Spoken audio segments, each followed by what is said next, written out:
പക്ഷെ ഭയങ്കര ആപ്റ്റായിട്ടുള്ളൊരു ഡേറ്റ് ആയിട്ട് തന്നെയാണ് തോന്നുന്നത്. കാരണം സിനിമ ഒരു സോഷ്യോ പൊളിറ്റിക്കൽ സറ്റയർ ആയതുകൊണ്ട് തന്നെ അതുമായിട്ട് കണക്റ്റഡ് ആണ്. അംബാസഡർ എന്ന് പറയുന്നത് നമ്മളൊക്കെ പറയുന്ന പോലെ നമ്മുടെ സിനിമയായിട്ട് ബന്ധപ്പെട്ട് ഇതൊരു ഡിവൈൻ സിനിമയല്ല, ഇതൊരു അസുരൻ സിനിമയാണ്. കാലഘട്ടത്തിൽ ഒരു അസുരനെ കൊണ്ടുവന്ന് ദൈവമൊക്കെ അത്രേ ഉള്ളൂ. നല്ല കാര്യം. ഇത്രയും ഇവിടെയുള്ള പ്രേക്ഷകരൊക്കെ മലയാളികളൊക്കെ പറയാം അല്ലെ, കുമ്പളയിൽ ഫാമിലിയെ പോലെ ഒരു ഫാമിലി ഉണ്ടാവണം, അവിടുത്തെ ഒരു മകനോ മകളോ ആയിട്ട് ജനിക്കണം, അവിടുത്തെ ഭാര്യ ആവണം, ഭർത്താവണം എന്ന് ആഗ്രഹിക്കുന്ന ആൾക്കാരുണ്ട്.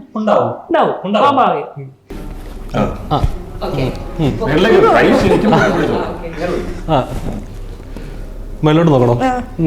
കലംബാസുര, കലംബാസുര, സർവരാജ്യ രക്ഷക, സർവരാജ്യ രക്ഷക, സൗരയൂഥ പാലക, സൗരയൂഥ പാലക, കാത്തോണി, കാത്തോണേ, പഞ്ചവത്സര പദ്ധതി സൂപ്പർ ഡ്യൂപ്പർ ഹിറ്റ് ആവണേ, പഞ്ചവത്സര പദ്ധതി സൂപ്പർ ഡ്യൂപ്പർ ഗോൾഡൻ ഹിറ്റ് ആവണേ. എല്ലാവർക്കും നമസ്കാരം. പഞ്ചവത്സര പദ്ധതി ഏപ്രിൽ 26 റിലീസ് ആയിട്ടുള്ള ഒരുപാട് പ്രതീക്ഷകളോടുള്ള എല്ലാവരുടെയും നിങ്ങളുടെ മുഖം കാണാൻ പറയും, ഒരുപാട് പ്രതീക്ഷകളുണ്ട്. അപ്പൊ എന്തൊക്കെയാണ് expectation? Super hit, bumper hit, പിന്നെന്താ 100 days the jet, ഇങ്ങനെയൊക്കെ കോടികൾ കൊയ്യും. കേരള, തമിഴ്നാട്, തെലുങ്ക്, കന്നഡ, ഹിന്ദി എല്ലായിടത്തേക്കും വ്യാപിക്കണം. കലംബാസുരം ഇങ്ങനെ വ്യാപിച്ച് വളർന്ന് പന്തലിച്ച് എല്ലായിടത്തേക്കും പോകണം എന്നുള്ളതാണ് നമ്മുടെ ആഗ്രഹം. പിന്നെ ആഗ്രഹിക്കണമല്ലോ. കലംബാസുറിന് ഏറ്റവും വലിയ സാറ്റലൈറ്റ് റൈറ്റും കൂടി ആവണം. അതിന്റെ കൂട്ടത്തിൽ എനിക്കും. റിലീസായി കഴിയുമ്പോ കലംബാസുറിന്റെ അത്രയും ഇതുള്ള സൂപ്പർ സ്റ്റാർ ഉണ്ടാവില്ല. അപ്പൊ സിജേട്ടാ 19ാം നൂറ്റാണ്ടിൽ കണ്ടാണ്, ഇന്ന് ഇപ്പോഴാണ് കാണുന്നത്. എപ്പോഴായിരുന്നു ആളത്? എടാ ഒന്നും പറയണ്ട, 19ാം നൂറ്റാണ്ട് കഴിഞ്ഞിട്ടേ ഈ കാലഘട്ടത്തിലാണ് കാണുന്നതെന്നൊക്കെ. എന്തായാലും ഈ കാലഘട്ടത്തിന് പറ്റിയ സിനിമയാണത്. ഈ കാലഘട്ടത്തിൽ പറയാൻ പറ്റിയ സിനിമയാണ്. സിനിമ എന്താ പക്ക ഒരു പൊളിറ്റിക്കൽ ട്രെയിലർ കണ്ടപ്പോൾ പക്ക ഒരു പൊളിറ്റിക്കൽ സറ്റയറിക്കൽ ഫിലിമായിട്ട് തോന്നി. അതെന്താ റിലീസ് ചെയ്ത ഡേറ്റും കറക്റ്റ് ഇലക്ഷൻ ഒരു കോയിൻസിഡൻസ് ആയിരുന്നു. 26 കോയിൻസിഡൻസ് ആയിരുന്നു, പക്ഷെ ഭയങ്കര ആപ്റ്റായിട്ടുള്ള ഒരു ഡേറ്റ് ആയിട്ട് തന്നെയാണ് തോന്നുന്നത്. കാരണം സിനിമ ഒരു സോഷ്യോ പൊളിറ്റിക്കൽ സറ്റയർ ആയതുകൊണ്ട് തന്നെ അതുമായിട്ട് കണക്റ്റഡ് ആണ്. തീർച്ചയായിട്ടും എന്താ പറയാ, എല്ലാവരും വോട്ടിംഗ് ദിനത്തിൽ തന്നെ സിനിമ കാണാനായിട്ട് ശ്രമിക്കണം എന്നുള്ളതാണ്. അതെ. നമസ്കാരം. അപ്പം ഇങ്ങനൊരു ചിത്രം ചെയ്യാനുള്ള ഒരു സറ്റയറിക്കൽ ഫിലിമാണ്. അപ്പൊ ഒരു ചിലപ്പം ഈ റിലീസിന് ശേഷം എന്തെങ്കിലുമൊക്കെ വിവാദങ്ങൾ വരാൻ ചാൻസ് ഉണ്ടാവും. ഒരു സറ്റയറിക്കൽ ലെവലിൽ നമുക്ക് 2 വർഷങ്ങളുണ്ട്. ഒരു ഹാസ്യമായിട്ട് എടുക്കുന്നവരുണ്ട്, സീരിയസ് ആയിട്ട് എടുക്കുന്നുണ്ട്. എന്താണ് പഞ്ചവത്സര പദ്ധതി? അങ്ങനെ ഒരു സ്കീം, അങ്ങനെ ഒരു ടൈറ്റിൽ വെച്ച് ചെയ്യാനുള്ള റീസൺ എന്താണ്? പഞ്ചവത്സര പദ്ധതി നമ്മൾ പലപ്പോഴും പറയുന്ന പോലെ ജവഹർലാൽ നെഹ്റു എന്ന് പറയുന്ന നമ്മുടെ ആദ്യത്തെ പ്രധാനമന്ത്രിയാണ് നമുക്ക് ഇവിടെ പരിചയപ്പെടുത്തുന്നത്. അതൊരു പ്രദേശങ്ങളിലേക്ക് വികസന സങ്കല്പങ്ങളൊക്കെ ആയിട്ട് ബന്ധപ്പെട്ടിട്ട് അവിടെ കൊണ്ടുവരാവുന്ന പരിപാടികളൊക്കെ ആയിട്ട് കണക്ട് ചെയ്തുകൊണ്ട് വന്ന ഒരു ഉഗ്രൻ പരിപാടി. അതിൻ്റെ 11ാമത്തെയും 12ാമത്തെയും ഒക്കെ വരെയൊക്കെ ആണെന്നാണ് എൻ്റെ അറിവ്. അപ്പം ഇത് ഈ പറഞ്ഞ പോലെ കലംബാസുരൻ എന്ന് പറയുന്ന ഒരു ദേശരക്ഷാ പുരുഷൻ എന്നുള്ളൊരു കൺസെപ്റ്റ് ഇത് എല്ലായിടത്തും ഉണ്ട്. ലോകത്തിൻ്റെ എല്ലാ ഭാഗത്തും. ചിലത് ചെറിയ പ്രദേശങ്ങളിലായിരിക്കും, ചിലത് കുറച്ചുകൂടെ വലുപ്പമുള്ള ഒരു ഏരിയ മുഴുവനും ഇങ്ങനെയുള്ള ഒരു സങ്കല്പം ഉണ്ടാവും. ചിലത് ആഗോള രക്ഷകനായിരിക്കും, അങ്ങനെ ഒരു ഹീറോ ഉണ്ടാവും. നമ്മൾ പറയുന്ന സൂപ്പർ ഹ്യൂമൻ എന്നൊക്കെ പറയുന്ന പോലത്തുള്ള ചില ഹീറോസ് ഒക്കെ ഉണ്ടാവും, സൂപ്പർ ഹീറോസ്. അപ്പം ഇത്തരത്തിലുള്ള പരിപാടികൾക്കൊക്കെ ഇടയിൽ ഒരു സാധാരണ പ്രദേശത്ത് കലമ്പേരി എന്ന് പറയുന്ന ഒരു സാധാരണ ഗ്രാമത്തിൽ ഒരു കലംബാസുരൻ എന്ന് പറയുന്ന ഒരു പ്രസൻസ്, അതിനെ എങ്ങനെയൊക്കെയാണ് സമൂഹത്തിൽ അത് അവതരിപ്പിക്കപ്പെടുന്നത്, ഉപയോഗിക്കപ്പെടുന്നത്, ചൂഷണം ചെയ്യപ്പെടുന്നത്, കച്ചവടക്കാർ, രാഷ്ട്രീയക്കാർ, മറ്റ് അഴിമതിക്കാർ, ഇതിനിടെ ആൾദൈവങ്ങൾ, ഇവരൊക്കെ ഈ സങ്കല്പമായിട്ട് ബന്ധപ്പെട്ടുകൊണ്ട് എന്താണ് ആ പ്രദേശത്ത് അവരുടെ ഒരു ആക്ടിവിറ്റീസ് എന്നതൊക്കെയാണ് ഈ സിനിമയുടെ ഒരു ടോട്ടലി ഒരു അണ്ടർ കറന്റ് ആയിട്ട് കിടക്കുന്ന പരിപാടി. ഇതിൻ്റെ ഒരു മെയിൻ കോണ്ടന്റും അത് തന്നെയാണ്. ഇപ്പോൾ പിന്നെ സജീവ് പാഴൂർ ഇതിൻ്റെ ഒരു ത്രെഡ് പറയുമ്പോൾ തന്നെ ഇതിൻ്റെ ഒരു സാധ്യത എന്ന് പറയുന്നത് അതാണ്. നമ്മളിതിനൊരു രസമുള്ള ഒരു പടമായിട്ട് അവതരിപ്പിക്കാനുള്ള സാധ്യത, അതോടൊപ്പം നമ്മൾ നേരത്തെ പറഞ്ഞ പോലെ ഒരു സാമൂഹിക രാഷ്ട്രീയ ആക്ഷേപ അങ്ങനെ അത്തരത്തിലുള്ളൊരു മൂഡ് ക്രിയേറ്റ് ചെയ്യാനായിട്ടുള്ള വലിയ സാധ്യത ഉണ്ട്. അങ്ങനെയാണ് ഈ സിനിമ ഇപ്പോൾ നമ്മുടെ മുമ്പിൽ. എനിക്ക് തോന്നുന്നു നമ്മുടെ ഇപ്പോഴത്തെ ഒരു കാലഘട്ടം അനുസരിച്ചിട്ട് ഈശ്വരനെ വിളിക്കുന്നതിനേക്കാൾ അസുരനെ പിടിക്കുന്ന ഒരു ഇതാണല്ലോ. ശരിക്കും അങ്ങനെയാണോ? ഈശ്വരനേക്കാൾ അസുരനാണോ? അതിപ്പോ നമ്മൾ പല തരത്തിലുള്ള ചോദ്യങ്ങളാണ്. ഉദാഹരണത്തിന് ഇപ്പോൾ രാവണനെ ആരാധിക്കുന്ന ആൾക്കാരുണ്ട്, ഒരുപാട് പേരുണ്ട്.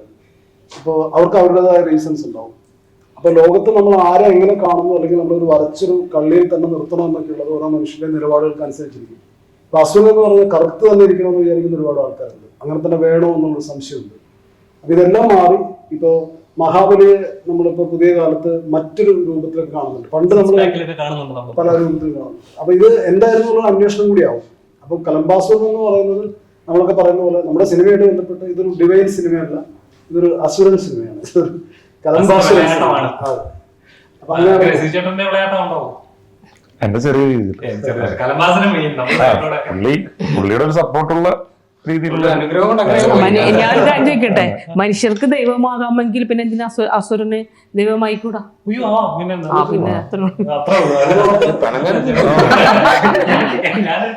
വലിയ ചോദ്യല്ലേ എന്ത് അസുരനെ പൂജിച്ചാൽ നടക്കും എന്നൊക്കെ പറഞ്ഞോണ്ട് ഞാൻ പറഞ്ഞാണ്.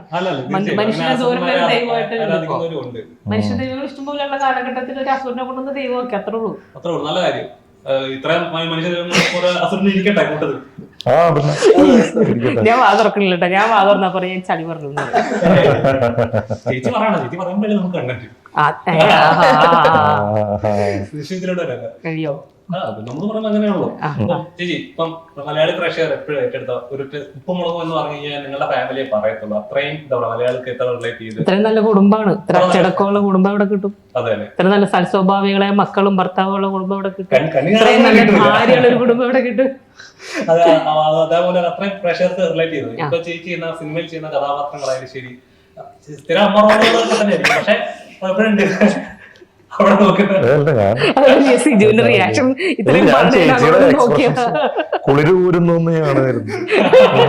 ഞാൻ പറഞ്ഞ സത്യമാണ്. ഇവിടെയുള്ള പ്രേക്ഷകരൊക്കെ മലയാളികളൊക്കെ പറയാം അല്ലെ, കുമ്പളയിൽ ഫാമിലിയെ പോലെ ഒരു ഫാമിലി ഉണ്ടാവണം, അവിടുത്തെ ഒരു മകനോ മകളോ ആയിട്ട് ജനിക്കണം, അവിടുത്തെ ഭാര്യ ആവണം, ഭർത്താവണം എന്ന് ആഗ്രഹിക്കുന്ന ആൾക്കാരുണ്ട്. ഉണ്ടാവും സ്വാഭാവികം. ഈ മോൻ ചോദിക്കും.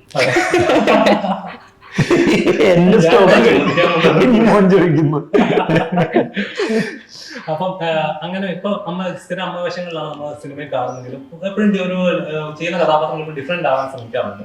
അപ്പം ഈ സിനിമയിലെ ചിത്രത്തിലെ അമ്മ കഥാപാത്രമാണെന്ന് പറഞ്ഞു, പക്ഷെ കുറച്ചുകൂടി ഡിഫറെന്റ് ആയിട്ട് ഒരു മെമ്പർ ആയിട്ടുള്ള ഒരു കഥാപാത്രമാണ്. ട്രെയിലറിൽ ഞാനൊരു ഡയലോഗ് ശ്രദ്ധിച്ചു, അതായത് സമരങ്ങൾ തോൽക്കാറില്ല, തോൽപ്പിച്ചിട്ടേ ഉള്ളൂ. എഴുതിയാലാണ് കേട്ടോ. എനിക്ക് ഭയങ്കര ഇമ്പാക്ട് തരുന്ന ഒരു ഡയലോഗ് ആയിട്ട് തോന്നി. കാരണം ഇപ്പോഴത്തെ സിറ്റുവേഷൻസിലായാലും കറന്റ് സിറ്റുവേഷനിലായാലും ഭയങ്കര ഇമ്പാക്ട് വരുന്നൊരു ഡയലോഗ്. ശരിക്കും എത്രത്തോളം ഡെപ്ത് ഉണ്ട് കഥാപാത്രത്തിന്? അത് ഒരു സമരം നമ്മൾ ചെയ്യുന്നത് എന്തിനാ? സത്യസന്ധമായി നമുക്ക് അവകാശപ്പെട്ട ഒരു കാര്യം കിട്ടാതിരിക്കുമ്പോഴാണ് സമരം ചെയ്യുന്നത്. ആ സമരം സത്യസന്ധമായിട്ട് ചെയ്യാൻ ശ്രമിക്കുന്ന ഒരു നല്ല ഒരു മെമ്പറാണ് ഞാൻ. പിന്നെ ഉടായ്പകൾ കുറെ ആൾക്കാരുണ്ട് ഇതിനകത്ത്. ഈ കൂട്ടത്തിൽ ആരും ഉടായ്പ? അത് ഞാൻ പറയില്ല. സിനിമ കണ്ട് മനസ്സിലാക്കല്ലേ. ഒന്നാമത്തെ സംവിധായകൻ പ്രൊഡ്യൂസറെ ഞാൻ ഒന്നും പറയില്ല, കാരണം അങ്ങനെ കാശ് മുടക്കിയതാണ്. അപ്പൊ പിന്നെ ഇനി അടുത്ത പടത്തിന് വിളിക്കണം. ഡയറക്ടറെ ഞാനൊന്നും പറയില്ല, കാരണം അദ്ദേഹമാണ് എന്നെ വിളിച്ചത്. സ്ക്രിപ്റ്റ് റൈറ്റർ മനസ്സിലായില്ല ആരോടായിരുന്നു എന്താ പ്രൊഡ്യൂസർ ഒന്നും പറയില്ല, കാരണം സംവിധായകൻ അടുത്ത സിനിമയ്ക്ക് വിളിക്കാനുള്ളതാണ്.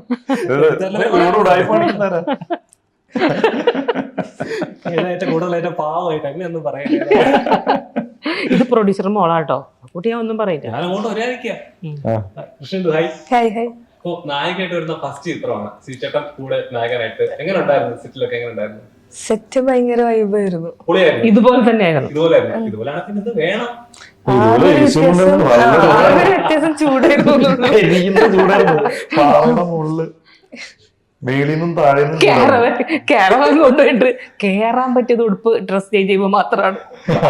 കേട്ടില്ല എന്നുവെച്ചാൽ കേരളം ഞങ്ങൾ പൊക്കിക്കൊണ്ട് കൊണ്ടുവന്നേനെ. അതുകൊണ്ട് വയനാട് പറഞ്ഞ ഒരു സൗന്ദര്യം ഇല്ല ഇപ്പൊ അല്ലെ? വയനാട് കേൾക്കുമ്പോ പേടിയാ. അങ്ങനെയല്ല, ടൂറിസ്റ്റ് പ്ലേസ് ആയിട്ട് അങ്ങനെയല്ല. ഈവനിങ് ആകുമ്പോ കൊള്ളാം അല്ലെ? തണുപ്പൊക്കെ ഉണ്ട്, നമുക്ക് തണുപ്പൊക്കെ കൊണ്ട് കിടന്നുറങ്ങാം. കിടന്നുറങ്ങുമ്പോ വിളിച്ചൊരു പുലിയൊക്കെ വരും. സിജുവിനെ മിക്കവാറും വിളിച്ചോണ്ടിരുന്നത് പുലിയായിരുന്നു. അതിലൊരു വിളിച്ചോണ്ടിരിക്കുന്നു. വയനാട്ടിലെ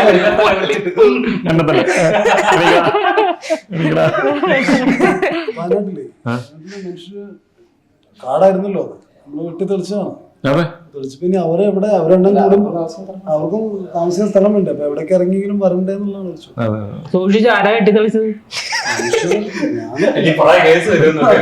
അതല്ല പുതിയ വരും കേസൊക്കെ നമ്മള് ഷൂട്ട് ചെയ്തപ്പോ ഒരുപാട് കരിങ്കൽ ക്വാറി അങ്ങനത്തെ സ്ഥലങ്ങളിലൊക്കെ ഷൂട്ട് ചെയ്തിട്ടുണ്ടായിരുന്നു. അപ്പോൾ കാണുമ്പോൾ ഭയങ്കര പുലിയുന്ന സ്ഥലങ്ങളും ഉണ്ടായിരുന്നു.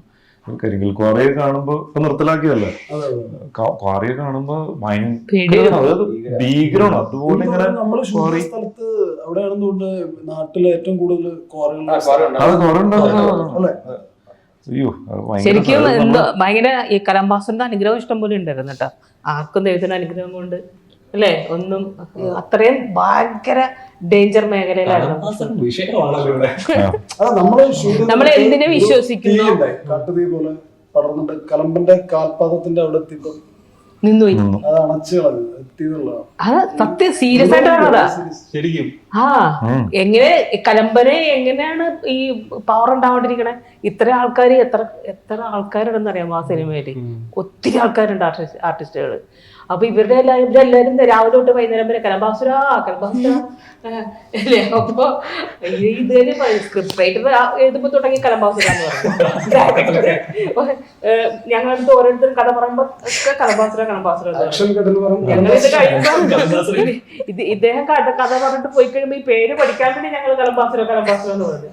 അവർക്ക് ഭയങ്കര പവർ. ശരിക്കും കലംബാസറിന്റെ പ്രത്യേകത എന്തൊക്കെയാണ്? ഓരോ ക്ലവറ സംഗീതയിൽ നിന്ന് കണ്ടെടുത്ത ശരിക്കും കലംബാസറിന്റെ പ്രത്യേകത എന്തൊക്കെ? ഓരോ ദൈവങ്ങൾക്കും നമ്മൾ പറയാലോ ഇന്ന പ്രത്യേകത. അസ്ലമാറിന്റെ പ്രത്യേകിച്ച് കലംബാസറിന്റെ പ്രത്യേകത എന്താ? കലംബാസൻ ശരിക്കും തിന്മയ്ക്ക് എല്ലാ സങ്കല്പങ്ങളും എങ്ങനെയാണ് കിടക്കുന്നത്? സങ്കല്പങ്ങളെല്ലാം കിടക്കുന്നത് തിന്മയ്ക്ക് മേല് നന്മയുടെ ആധിപത്യം. നന്മ ജയിക്കുന്നു, തിന്മയെ തോൽപ്പിച്ച് നന്മ. അതാണ് നമ്മുടെ എല്ലാ സങ്കല്പം. ദീപാവലിയാണ് ശരി, എന്ത് സങ്കല്പങ്ങളിലും പുറത്തേക്കുന്നത്. കലംബാസൻ ശരിക്കും ഒരു ദേശ രക്ഷകനാണ്. നമ്മൾ പറയുന്നത് സർവ്വരാജ്യ രക്ഷകൻ ആണ് സൗരയൂഥത്തിന്റെ പാലകനാണ്. അപ്പൊ അതാണ് ഡയമെൻഷൻ. കലംബാസന്റെ ഡയമെൻഷൻ പറഞ്ഞാൽ സർവ്വരാജ്യങ്ങളും വരും, സൗരയൂഥത്തെ വരെ നിയന്ത്രിക്കാൻ കഴിയുന്ന രീതിയിൽ പവർഫുൾ ആയിട്ടുള്ള ഒരു രക്ഷകന്റെ എലമെന്റ് ആണ്.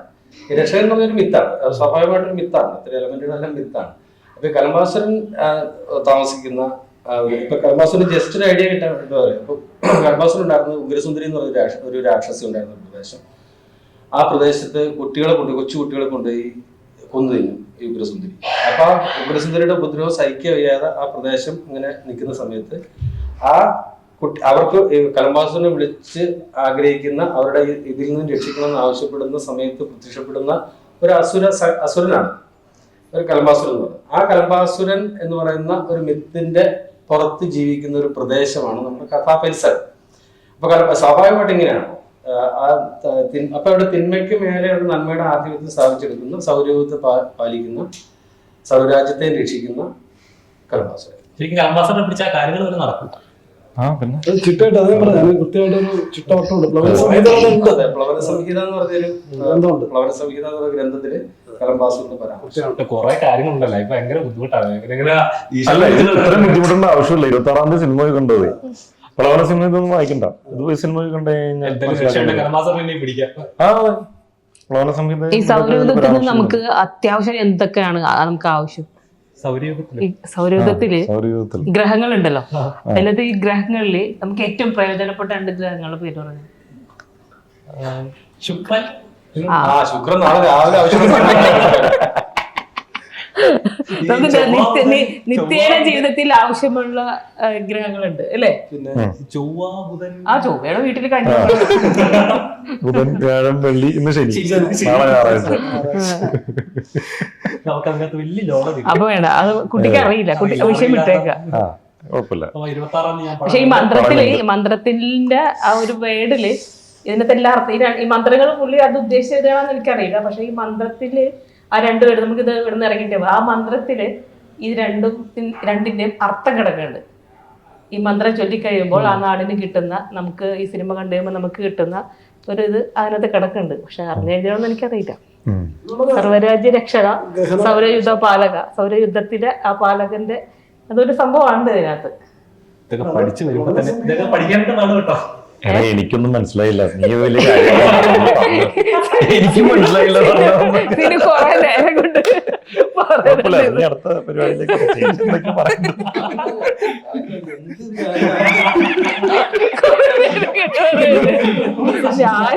ഞാനാണെങ്കിൽ രാവിലെ തൊട്ട് മട്ടായിട്ടിരിക്കുക. സ്റ്റോറിലൊക്കെ പ്ലവന സംഗീതമൊക്കെ അന്വേഷിച്ചതൊക്കെ അല്ല, പുള്ളി തൃശ്ശൂരുണ്ട്, പൂരത്തിന്റെ അവിടെ ഉണ്ട്. പുള്ളിക്കാരൻ ജില്ലാവായിരിക്കും. അപ്പൊ സജീവേട്ടന്റെ സ്ക്രിപ്റ്റ് എന്ന് പറയുമ്പോൾ മലയാളികൾക്ക് എപ്പോഴും എക്സ്പെക്ടേഷൻസ് ഉണ്ടാവും. തൊണ്ടി മുതൽ തന്നെ അവരുടെ എക്സാം ആണ്. പകത് പോലും കഴിഞ്ഞ പ്രസ് മീറ്റിൽ പറഞ്ഞ ഒരു ഏറ്റവും ഫേവറേറ്റ് ആയിട്ടൊരു സിനിമ അല്ലെങ്കിൽ ഇന്ന് ഓർക്കാൻ ആഗ്രഹിക്കുന്ന ചെയ്ത കഥാപാത്രം ഡിഫറെന്റ് ആയിട്ട് സിനിമ ഏതെന്ന് പറയുമ്പോൾ അദ്ദേഹം പറയും തൊണ്ടി മുതൽ സെക്ഷൻ. അത്രയും ഡെപ്ത് ഉള്ള ഒരു, അപ്പോൾ അതിനുശേഷം ചെയ്യുന്ന ഒരു ചിത്രം എന്ന് പറയുമ്പോൾ ഒരുപാട് എക്സ്പെക്ടേഷൻ അല്ല ചെയ്യുന്നു. പക്ഷേ ഇങ്ങനെ ഒരു ചിത്രത്തിൽ ചെയ്യുന്ന സിജു വിൽസനെ പോലെ നാച്ചുറൽ ആക്ടിങ് ചെയ്യുന്ന ഒരു നല്ലൊരു ആക്ടറിനെ ഇങ്ങനെ ഒരു കഥാപാത്രത്തിലേക്ക് കൊണ്ടുവരുമ്പോഴേക്കും അപ്പം സിജു വിൽസൺ തന്നെയാണ് മനസ്സിലാക്കി പറഞ്ഞ ഇങ്ങനെ ഒരു കഥാപാത്രത്തിലേക്ക്. നമ്മള് ഇത് ആദ്യമേ പ്രമുഖരായിട്ട് സംഭവം സംസാരിച്ചതിന് ശേഷം ഞങ്ങള് പല രൂപത്തിൽ ആലോചിച്ചത് എങ്ങനെയായിരിക്കും ഈ ക്യാരക്ടർ ആരായിരിക്കണം എന്ന രൂപത്തിൽ വലിയൊരു ആലോചനയാണ്. അപ്പൊ ആ ആലോചനയുടെ ഭാഗമായിട്ട് സിജു ലാൻഡ് ചെയ്തത്. അതിൽ വലിയ ഞങ്ങളുടെ സൈഡിൽ നമ്മൾ സംസാരിക്കുന്ന സമയത്ത് അതിൽ വേറെ വലിയ അപ്രതികൂടുതൽ ആലോചന ഉണ്ടായിരുന്നു. പക്ഷെ നമുക്ക് സംശയത്തിൽ അതില് സിജു പറഞ്ഞ 19ാം നൂറ്റാണ്ട് കഴിഞ്ഞിട്ട് നിൽക്കുന്ന സമയം. അപ്പൊ എന്താണ് ആറ്റിറ്റ്യൂഡ്, എങ്ങനെയാണ്. അപ്പൊ ഇതാകുമ്പോൾ ഇത്തിരി കുറുക്കുത്തരം കുറച്ച് പ്രശ്നങ്ങളൊക്കെ ഉണ്ട്. അത്ര സ്ട്രേറ്റ് ഫോർവേഡ് ക്യാരക്ടർ ഒന്നുമല്ല. അപ്പൊ സിജുവിന് ഇനിയിപ്പോ ഒരു ചിലപ്പോൾ എങ്ങനെയാണ് എടുക്കാൻ എന്നുള്ളൊരു ആശങ്കയൊക്കെ നമ്മുടെ മുമ്പിലുണ്ടായിരുന്നു. പിന്നെ പക്ഷെ ഒരു കാര്യം ഉണ്ടായിരുന്നു, ഈ സിനിമയ്ക്ക് ഓരോ ഏരിയയിൽ ഇപ്പൊ ഞാനത് സീരിയസ് ആയിട്ട് വിഷയത്തിൽ വന്നു കഴിഞ്ഞാൽ ഇത് ഈ പടം പ്രേംലാലിനോട് ഞാൻ പറയുമ്പോൾ ഞങ്ങൾക്ക് ചില ആശയരീതികൾ നമ്മൾ യോജിച്ചു പോകുന്നവരാണ്. അപ്പൊ അത്തരം ഞാൻ എന്തുകൊണ്ട് പ്രേംലാലിനോട് ഈ കഥ പറഞ്ഞു എന്ന് ചോദിച്ചാൽ അതിന്റെ ഉത്തരവ് അത് തന്നെയാണ്. ഇങ്ങനെ ഒരു കഥ ചെയ്യാൻ പറ്റുന്ന ഒരാൾ എന്ന നിലയ്ക്കാണ് പ്രേംലാലിനോട് കഥ പറയാം. അപ്പൊ അത് ആ സ്ഥലത്ത് റിസീവ് ചെയ്യാൻ പറ്റുന്ന ഒരു പോയിന്റിലാണ് നമുക്ക് പറയാൻ പറ്റും. അത് അവിടെ നമ്മളത് ആ രൂപത്തിൽ ഫോർവേഡ് ചെയ്ത് കഴിയുമ്പോൾ പിന്നെ നമ്മൾ നോക്കുന്നത് അത് മനസ്സിലാകുന്ന അല്ലെങ്കിൽ മനസ്സിലാകുന്നതല്ല, അതിനെ ഉൾക്കൊള്ളാൻ കഴിയുന്ന മറ്റൊരു രീതിയിൽ അതിനെ സ്വീകരിക്കാൻ കഴിയുന്ന ഒരു ആർട്ടിസ്റ്റിലേക്ക് എത്തുക. അപ്പൊ സ്വാഭാവികമായിട്ട് സിജിയിലേക്കാണ് എത്തിയത്. പക്ഷെ നമുക്ക് ആ എഴുതിയിൽ തെറ്റിയില്ല, നല്ലത് പറയുന്നത്. അപ്പൊ ഇതില് സിജിനെ സംബന്ധിച്ച് എനിക്ക് ഒരു കാര്യം ഉറപ്പാണ്, അത് സിജിന്റെ one of the best performance ആയിരിക്കും പടത്തിലെന്ന് എൻ്റെ ഉറച്ച വിശ്വാസം. അത് എല്ലാ തരത്തിലുള്ള ഒരു, ഇപ്പൊ ഞാൻ സൂചിപ്പിച്ചിരുന്നത് 2 അമ്മമാരുള്ള, അതിൽ ഒരച്ഛൻ 2 കല്യാണം കഴിച്ചിൽ ഒരമ്മയുടെ മകനാണ്, അപ്പുറത്ത് മറ്റൊരു കുട്ടിയുണ്ട്. പക്ഷെ 2 അമ്മയെ ഹാൻഡിൽ ചെയ്യാൻ കഴിയുന്ന ഒരു വ്യത്യസ്തനായ അച്ഛനുള്ള വളരെ ഡിഫറെന്റ് ആയിട്ടുള്ള സർക്കസുകാരനാണ് അച്ഛൻ. സർക്കസുകാരനായിരുന്നു, അമ്മ സർക്കസുകാരിയായിരുന്നു. അപ്പൊ അങ്ങനെ അച്ഛൻ അവിടെ നിന്ന് പ്രേമിച്ചു കൊണ്ടുവന്നു, അപ്പുറത്ത് മറ്റു കല്യാണം, അങ്ങനെ പറയുന്ന ഒരു ഫാമിലി ബാക്ക്ഗ്രൗണ്ട് ഉള്ള ഒരു പെങ്ങൾ സ്വന്തം രക്തത്തിൽ അങ്ങനെ പറയാൻ പറ്റില്ല, 2 അമ്മയുടെ മക്കളായിട്ടുള്ള ഇങ്ങനത്തെ ഒരു ഫാമിലി ബാക്ക്ഗ്രൗണ്ട് ഉള്ള ഒരു മനുഷ്യനാണ്. അപ്പൊ സ്വാഭാവികമായിട്ടും നമ്മുടെ പ്രദേശത്ത്, നമ്മുടെ ഗ്രാമപ്രദേശങ്ങളിലൊക്കെ സ്വാഭാവികമായിട്ട് ചിലപ്പോൾ തൊട്ടാ അവിടെ അപ്പുറത്തേക്കായിട്ട് കാണാൻ സാധ്യതയുള്ള ഒരു കുടുംബത്തിന്റെ റെപ്രസെന്റേഷൻ ആണ് ഭയങ്കര. ഇങ്ങനെ അതുകൊണ്ടാണ് പറഞ്ഞത് ഇപ്പൊ അല്ല എനിക്ക് ഒരു അമ്മയുടെ അങ്ങനെ പറഞ്ഞു കഴിഞ്ഞാൽ നമ്മൾ ടെൻഷനായി പോകും. അത്തരത്തിലല്ല, അതിതാണ് വേണ്ടത്, അങ്ങനെയാവാം എന്ന രീതിയിലേക്ക് അതിന്റെ എന്താണ് നമ്മൾ പറയാൻ ഉദ്ദേശിച്ച ക്വാളിറ്റീസ് അതിനെ വ്യക്തതയോടുകൂടി മനസ്സിലാക്കുകയും അതിനനുസരിച്ച് നമുക്ക് പറഞ്ഞ ആ ദിവസം തന്നെ നമ്മൾ ആലോചിച്ചിട്ട് പറയാമെന്ന് പറഞ്ഞില്ല, അപ്പൊ തന്നെ കമ്മിറ്റ് ചെയ്തിട്ടാണ് പോയത്. അത് ലാസ്റ്റ് വരെ കമ്മിറ്റ്മെന്റോട് വെച്ചാൽ നമുക്ക് കുറച്ച് പ്രശ്നമുണ്ടായിരുന്നു. ഈ പടം വെച്ചാൽ ഈ പടം ഷൂട്ട് ചെയ്യുന്ന സമയത്ത് പ്രവണാല് പറയുന്നത്, കാരണം വെച്ചാൽ ഇത് അങ്ങനത്തെ ഒരു ആദ്യം പറയുന്നത് ചൂട് പ്രശ്നം ഒരു വഴിക്ക്, ഇതിന്റെ ഇപ്പൊ ഷൂട്ട് നടക്കേണ്ടി വരുന്നത് ഭയങ്കര ഒരു ഏകദേശം 1.5 കിലോമീറ്റർ വരില്ലേ താഴെ, അത്രയും ദൂരം നമ്മൾ കയറി എത്തണം. അത്രയും കയറി എത്തിയാലും ഷൂട്ട് ചെയ്യാൻ പറ്റുള്ളൂ. അങ്ങനത്തെ സ്ഥലത്താണ് ഷൂട്ട് നടക്കുന്നത്. 1.5 കിലോമീറ്റർ. അപ്പൊ അത് ഈ സാധനങ്ങൾ മുഴുവൻ ചോന്ന് കയറ്റണം. അപ്പൊ ഇതിന്റെ ആർട്ട് ഡിപ്പാർട്ട്മെന്റിന്റെ ഗംഭീര വർക്ക് നടന്നിട്ട് ക്യാമറ എല്ലാം ഈ എക്യുപ്മെന്റ്സ് എല്ലാം ചോന്ന് കയറ്റണ്ടേ. അത് മാത്രമല്ല ഈ ഒരു ദിവസം നമ്മളൊരു പല ആവർത്തി ഇതൊക്കെ ആർട്ടിസ്റ്റുകളെ സംബന്ധിച്ച് ഭയങ്കര ഹെക്റ്റിക് ആയിട്ടുള്ള പരിപാടിയാണ്. പക്ഷെ ഒരു തരത്തിലുള്ള പ്രശ്നങ്ങളും ഇല്ലാതെ അതിനോട് പൂർണ്ണമായിട്ട് സഹകരിച്ചു എന്നുള്ളതാണ് നമ്മളെ സംബന്ധിച്ചൊരു പിന്നെ ഔട്ട്പുട്ട്, ടോട്ടൽ ഔട്ട്പുട്ട്. അതോടെ ആദ്യം പറഞ്ഞ് സിജുവിന്റെ ഒന്നാന്തരം പെർഫോമൻസ് ആയിരിക്കും വിശ്വാസം. വേറെ ഒരു ക്യാരക്ടേഴ്സ്, അത് രാഹുലുണ്ട്, കുറച്ച് ക്യാരക്ടറുണ്ട്, നിഷയുടെ മെമ്പർ അമ്പിളിയാണ്. മെമ്പർ അമ്പിളി ഇപ്പൊ നിഷ പറഞ്ഞ പോലെ തന്നെയാണ്. എപ്പോഴും നിമിഷം കാണുന്ന എപ്പോഴും നമ്മള് നല്ലൊരു കുലീനയായ അമ്മ ലൈനിന്റെ ആ ലൈൻ അല്ലായിരുന്നു. ഇത് കുറച്ചുകൂടി ലവളായ, കുറച്ചും കൂടി ഒച്ചത്തിൽ സംസാരിക്കേണ്ടി വരുന്നു, ഷൗട്ട് ചെയ്യേണ്ടി വരുന്നു, ഉച്ചത്തിൽ പ്രസംഗിക്കേണ്ടി വരും, അല്ലെ അങ്ങനെയൊക്കെ പെരുമാറേണ്ടി വരുന്നു. പക്ഷേ അദ്ദേഹം അഭിനയിക്കേണ്ടി വന്നില്ല. അതെ,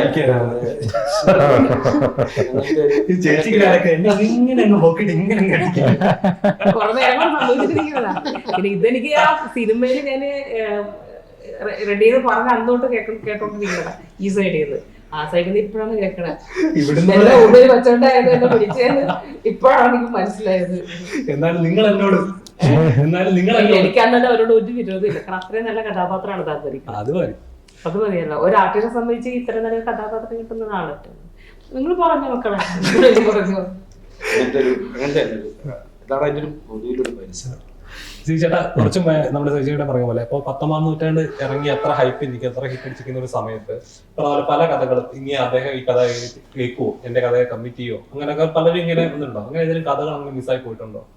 അല്ലെ പലരും ഇങ്ങനെ മനസ്സിലാവും ആ പടം ഹിറ്റ് അടിച്ചോ ഇനി അതെനിക്കറിയില്ല. ഇതുപോലെ ഇനി വിചാരിച്ചിട്ട് ആരെങ്കിലും എന്നെ അപ്രോച്ച് ചെയ്യാത്ത ആൾക്കാരുണ്ടെന്നുള്ള എനിക്കറിയില്ല. അവർക്കല്ലേ അറിയുള്ളൂ.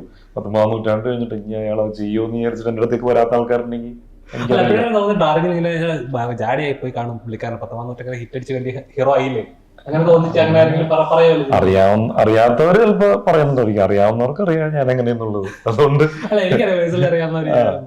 അറിയാത്തവർ എങ്ങനെയെന്നുള്ളത് എനിക്കറിയില്ല. പക്ഷെ നല്ല കഥകൾ വരുന്നുണ്ട്. എങ്ങനെയാണ് ഇപ്പൊ ഒരു നോർമലി ഏതൊരു ആക്ടറിനെ സംബന്ധിച്ച ഒരു കരിയറിന് നല്ലൊരു ഗ്രാഫ് ഉണ്ടാകുന്ന സമയത്ത് ഇനി അങ്ങോട്ട് അതേ ലെവൽ കീപ്പ് ചെയ്യാനായിരിക്കും ശ്രമിക്കുന്നത്. അപ്പൊ ഒരു കഥ ചൂസ് ചെയ്യുമ്പോഴായാലും ശരി, അല്ലെങ്കിൽ ക്രൂ ആയാലും ശരി, അപ്പൊ എപ്പോഴും നമ്മൾ എപ്പോഴും ശ്രദ്ധിക്കാറുണ്ട്. ചേട്ടനെ സംബന്ധിച്ച് എങ്ങനെയാണ് ഒരു ഇനി ഓരോ കേൾക്കുന്ന കഥകളിൽ എന്താണ് കൂടുതൽ സ്റ്റോറിയുടെ കാണോ ക്രൂ ആണോ, എന്താണ് ചേട്ടനെ അട്രാക്ട് ചെയ്യുന്നത്? അൾട്ടിമേറ്റ്ലി സ്റ്റോറിയാണ് നോക്കുന്നത്. സ്റ്റോറി പിന്നെ കഥാപാത്രം, ക്രൂ ഇതൊക്കെ സെക്കൻഡറി ആയിട്ടാണ് വരിക. ആദ്യം കഥയും കഥാപാത്രവും വരിക, അതാണ് പ്രൈം ഫോക്കസ് എപ്പോഴും ചെയ്യാറ്. നേരത്തെ പോലെ അങ്ങനെ തന്നെയാണ്. ഇതില് അങ്ങനത്തെ ഒരു കഥയും കഥാപാത്രം ഉണ്ടായിരുന്നു. പിന്നെ ആഡ് ഓൺ ആയിട്ട് വരുന്ന കാര്യങ്ങൾ എന്ന് പറഞ്ഞു കഴിഞ്ഞാൽ സജീവേട്ടൻ, തൊണ്ടിമുതൽ ദൃക്സാക്ഷി, ഇത് പിന്നെ പ്രേമേട്ടൻ്റെ ആത്മകഥ എന്ന് പറയുന്ന സിനിമ ഞാൻ കണ്ടേക്കുന്നത് എനിക്ക് ഭയങ്കര ഇഷ്ടമുള്ള സിനിമയാണ്. ഞാൻ പ്രേമേട്ടന് ആദ്യം കഥയൊക്കെ കണ്ടുകഴിഞ്ഞിട്ട് ഞാൻ പറയുന്ന കാര്യം, ഞങ്ങള് ലിവിനെന്ന് മലർവാടി ആർട്സ് ക്ലബ്ബൊക്കെ ചെയ്ത് കഴിഞ്ഞിരിക്കുന്ന സമയമാണ്. ഞങ്ങളിങ്ങനെ ആലോ ഗോപു സ്കൂൾ ബാറിലൊക്കെ ഇങ്ങനെ വെറുതെ പണിയൊന്നും ഇല്ലാണ്ടിരിക്കുന്ന സമയത്ത് വീട്ടിൽ ചെന്ന് കഴിഞ്ഞാൽ ചോദ്യം തുടങ്ങുമല്ലോ, എന്താ ഈ പടങ്ങളൊന്നുമില്ല, അല്ലെങ്കിൽ അഭിനയിക്കാൻ പോകുന്നില്ല എന്നൊക്കെ ചോദ്യം ചോദിക്കുന്നത്. ഇടയ്ക്കപ്പോൾ ഒരു മുങ്ങലും ഞങ്ങൾ സ്പോട്ടിൽ തീരുമാനിച്ചിട്ട് അങ്ങനെ വാഗമൺ പോയി. ഞങ്ങൾ ഷറഫിനെന്ന് ഒരു ഇൻഡിക്ക കാറുണ്ട്, അങ്ങനെ ഞാൻ, കിച്ചു, ഷറഫ്, മോസിനിൽ ഞങ്ങൾ വാഗമൺ പോയി കഴിഞ്ഞപ്പോൾ അവിടെ പരുന്തുംപാറയിൽ ഷൂട്ട് നടക്കുന്നുണ്ടായിരുന്നു. ആത്മകഥയുടെ ഷൂട്ടായിരുന്നു. അന്ന് ശ്രീനി സാറിനെ പരിചയപ്പെടാനായിട്ട് പോയിരുന്നു. വിനീത് മകന്റെ പടത്തിൽ അഭിനയിച്ചാണല്ലോ. അപ്പോൾ നമുക്ക് ഡയറക്റ്റ് എൻട്രി ഉള്ള ചെന്നൈൻ്റെ കൂടെ ചെന്ന് കഴിഞ്ഞാൽ അന്ന് പക്ഷെ പ്രേമേട്ടനെയൊക്കെ അവിടെ കണ്ടിട്ടുണ്ട്, പരിചയപ്പെട്ടിട്ടൊക്കെ ഉണ്ട്. പക്ഷെ അത് പിന്നീട് ഇപ്പൊ ഇങ്ങനെ ഒരു സിനിമ ചെയ്യാനായിട്ട് വരുമ്പോഴാണ് ഞാനത് പറയുന്നതും കാര്യങ്ങളും. എന്തൊക്കെയോ ഒരു കണക്റ്റഡ് ആയിട്ട്. ചേച്ചി ഉണ്ടായിരുന്നു അവിടെ? പെരുന്നുമാറുണ്ടായിരുന്നു? പെരുന്നുമാറുണ്ടായിരുന്നു. നല്ല കഥ, നല്ല ആ സമയത്ത് കുറെ നല്ല കഥാപാത്രങ്ങൾ ചെയ്തിരുന്നു. ഇത് നല്ലതായിരുന്നു. പക്ഷെ എന്താ ഞങ്ങള് വായ പറപ്പിച്ചില്ല, ഊമയാണെന്ന്.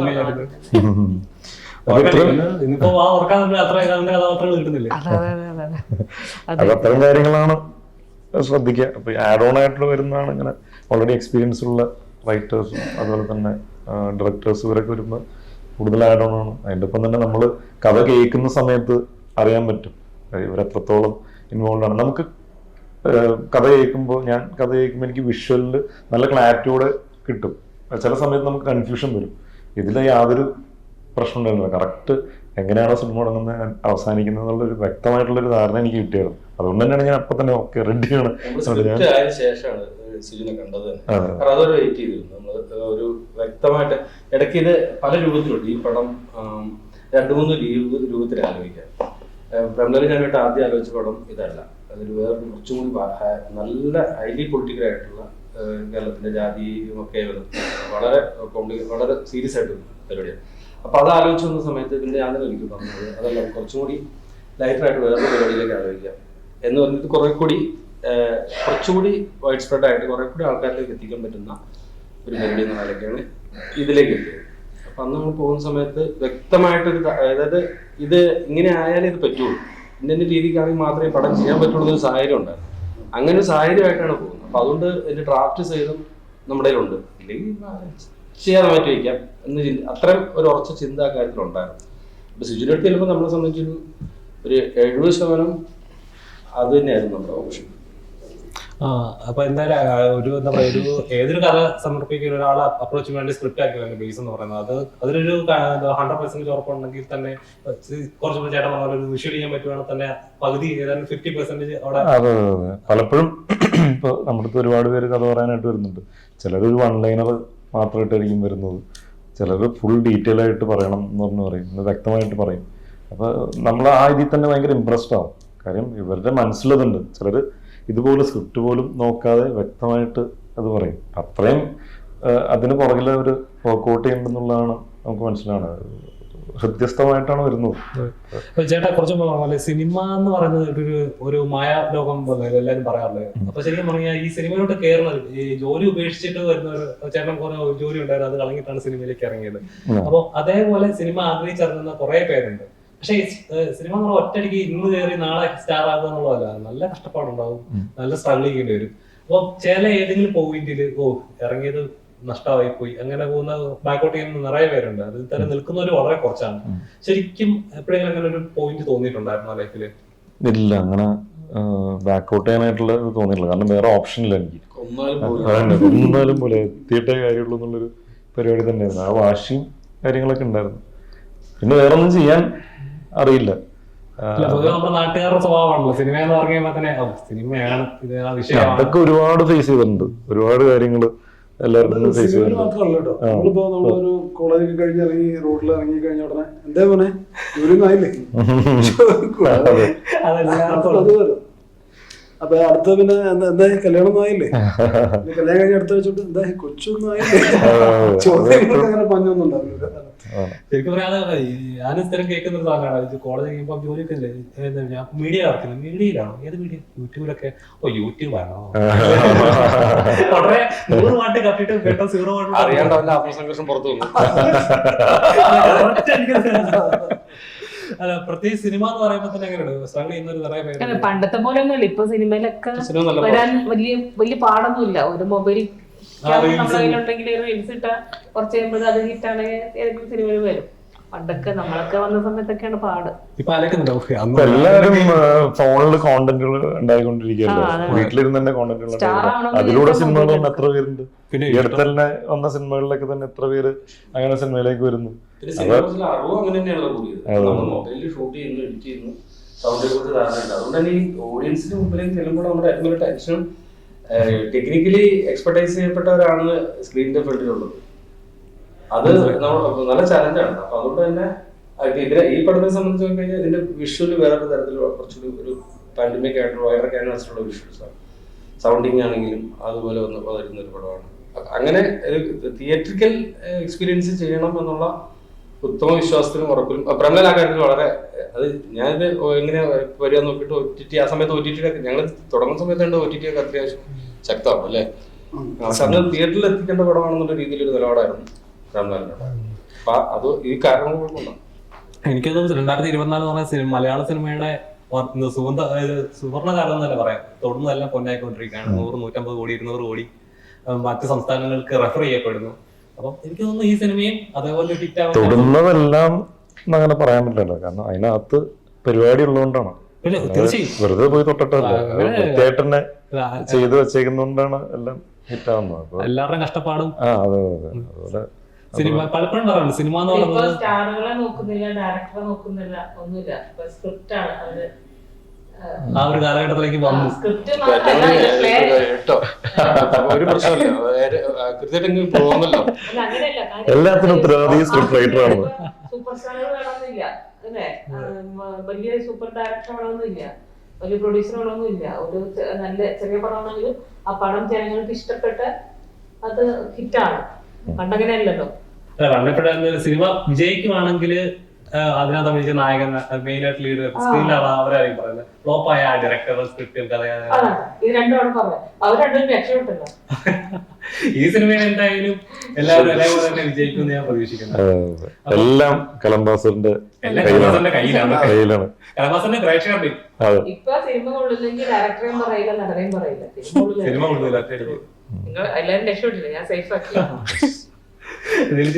ഇപ്പം എനിക്കിപ്പോ നീലു വായു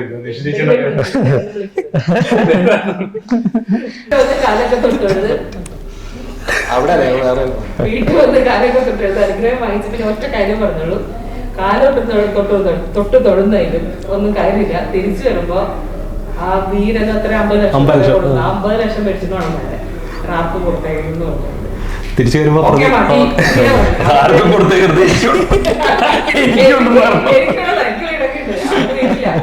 വീട്ടിലെ പാവത്തിന് അവൻ കഷ്ടപ്പെട്ടിട്ട് അവന്റെ വീട് കഴിഞ്ഞോണം. അപ്പൊ ഈ വാടക കൊടുക്കണതൊക്കെ എനിക്കറിയാം അതിന്റെ ബുദ്ധിമുട്ട്. എപ്പോഴെങ്കിലും ചിലപ്പോഴൊക്കെ വാടക കൊടുക്കാൻ കാശ് നമ്മൾ കേട്ടിട്ടുള്ളത്. 8 വർഷമായില്ലേ ആ കുട്ടിയുടെ കൂടെ. സ്വന്തം മകനല്ലെങ്കിലും അവന്റെ കഷ്ടപ്പാടും ബുദ്ധിമുട്ടും എനിക്കറിയാം. അതുകൊണ്ട് തിരിച്ചു വരുമ്പോ 50 ലക്ഷം രൂപ കയ്യിലുണ്ടാവണം പറയും. ഓക്കെ അവര് പറയും ഒക്കെ പൊളിപ്പൊടി ഒക്കെ പറഞ്ഞു. എന്താവുന്നത് ഭയങ്കര പാവ അവിടെ കിടന്ന കാര്യമാണ്. എല്ലാം നോക്കാം, പ്രേക്ഷകരാണല്ലോ വിധി എഴുതുന്നത് അവസാനല്ലേ. പ്രേക്ഷകർ അവരെ വോട്ട് ചെയ്യണം കേട്ടോ. ഇത് കട്ട് ചെയ്യില്ല.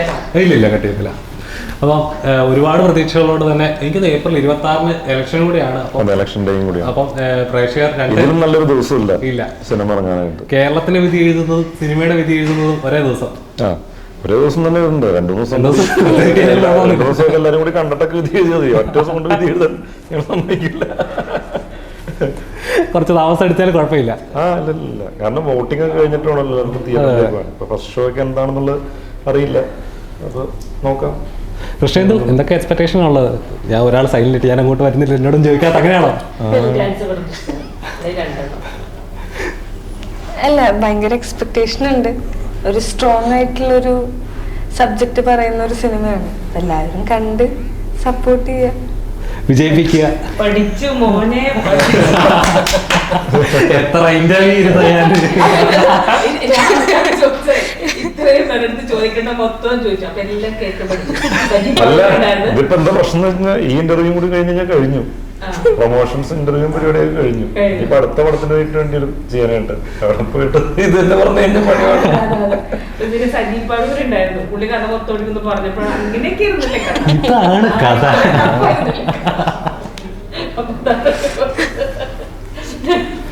ഇത് കഴിഞ്ഞാലും എന്ത് പറയോ തന്നെ എനിക്കടുത്ത വാർത്ത. അപ്പൊ എന്തായാലും ഏപ്രിൽ 26 നിങ്ങളുടെ അധ്വാനത്തിന്റെ റിസൾട്ട് പ്രേക്ഷകർ തരട്ടെ. നിങ്ങൾ ആഗ്രഹിക്കുന്ന എല്ലാ കാര്യങ്ങളും നടക്കട്ടെ. ഇനി ഒരുപാട് സിനിമകൾ നമുക്ക് നേരിട്ട് കാണാൻ സാധിക്കട്ടെ. അത്ര നേരം നമുക്ക് വേണ്ടി തന്നില്ല. പാൻ ഇന്ത്യൻ എന്നാണ് പൊതുവിൽ പറയുന്നത്. ഇതും പാൻ ഇന്ത്യനാണ് ഒരു സങ്കല്പം. കാരണം വെച്ചാൽ കലംബാസുരൻ എന്ന് പറയുന്നത് കലമ്പേരിയിൽ മാത്രമുള്ളൊരു സങ്കല്പ സാധനമല്ല. ഒരു പാൻ ഇന്ത്യൻ എലമെന്റാണ് കലംബാസുരൻ. കാരണം ഓരോ രൂപങ്ങളും പല ഭാവങ്ങളിൽ നമ്മൾ ചിലപ്പോൾ എക്സ്പീരിയൻസ് ചെയ്തിട്ടുണ്ടാവും. അപ്പം അതുകൊണ്ട് തന്നെ ഈ നമ്മുടെ ഏത് കോർണറിലും ഇത്തരത്തിലുള്ള മിത്ത് സങ്കല്പങ്ങൾ ഉള്ളിടത്തോളം ഇന്ത്യയിലെ ഇന്ത്യൻ കണ്ടീഷനിൽ ആപ്ലിക്കബിൾ ആണെന്നുള്ള വിശ്വാസം കൂടി ഉണ്ട്. അപ്പോൾ തീർച്ചയായും ആ വിശ്വാസം രക്ഷിക്കട്ടെ, കലംബാസുരൻ കൂടെ നിൽക്കട്ടെ. അതെ, അതിന് വേണ്ടിയിട്ട് നീ ഒരു കാര്യം കൂടി ഞങ്ങൾക്ക് വേണ്ടി ചെയ്യണം. എന്താണ്? കലംബാസുരൻ കൂടെ ശക്തിമന്ത്രം ചൊല്ലണം കലംബാസുരന്റെ. വിഷയമാണല്ലോ അതല്ല വിഷയം അറിയില്ലോട്ടെ. ഞാനിപ്പോ മന്ത്രം ചൊല്ലിക്കോളൂ, ഒക്കെ ഒരു കുഴപ്പമില്ല. ആ ചൊല്ലുന്നത് കട്ട് ചെയ്ത് കളയരുത്.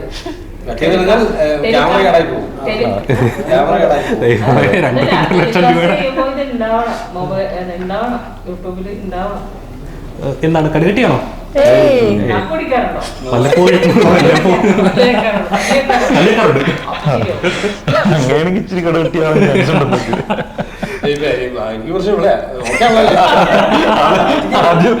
ഇവള് നാക്കുപിടിക്കാൻ ഒരു പരീക്ഷണ അനുസൃതം നമ്മള് ബാറ്റൺ അങ്ങോട്ട് കൈമാറുന്നു. ഒരു കൈ നെഞ്ചത്ത് ഒരു കൈ.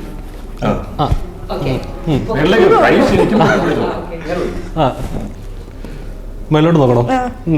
കലംബാസുര കലംബാസുര സർവരാജ്യ രക്ഷക സർവരാജ്യ രക്ഷക സൗരയൂഥ പാലക സൗരയുധ ബാലക കാത്തോണേ പഞ്ചവത്സര പദ്ധതി സൂപ്പർ ഡ്യൂപ്പർ ഹിറ്റ് ആവണേ. പഞ്ചവത്സര പദ്ധതി സൂപ്പർ ഡ്യൂപ്പർ ഗോൾഡൻ ഹിറ്റ് ആവണേ. Thank U.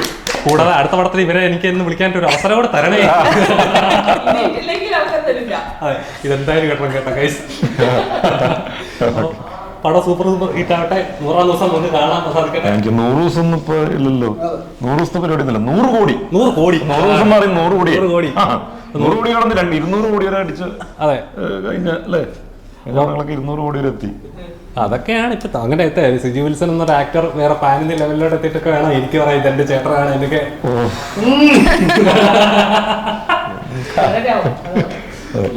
അപ്പൊ എല്ലാ ആഗ്രഹങ്ങളും നടക്കട്ടെ. ഇത്രയും സമയം ഞങ്ങൾക്ക് വേണ്ടി തന്നതിന് താങ്ക് യു സോ മച്ച്. കൂടുതൽ വീഡിയോസിനായി B4 Place ഫോളോ ചെയ്യൂ, സബ്സ്ക്രൈബ് ചെയ്യൂ.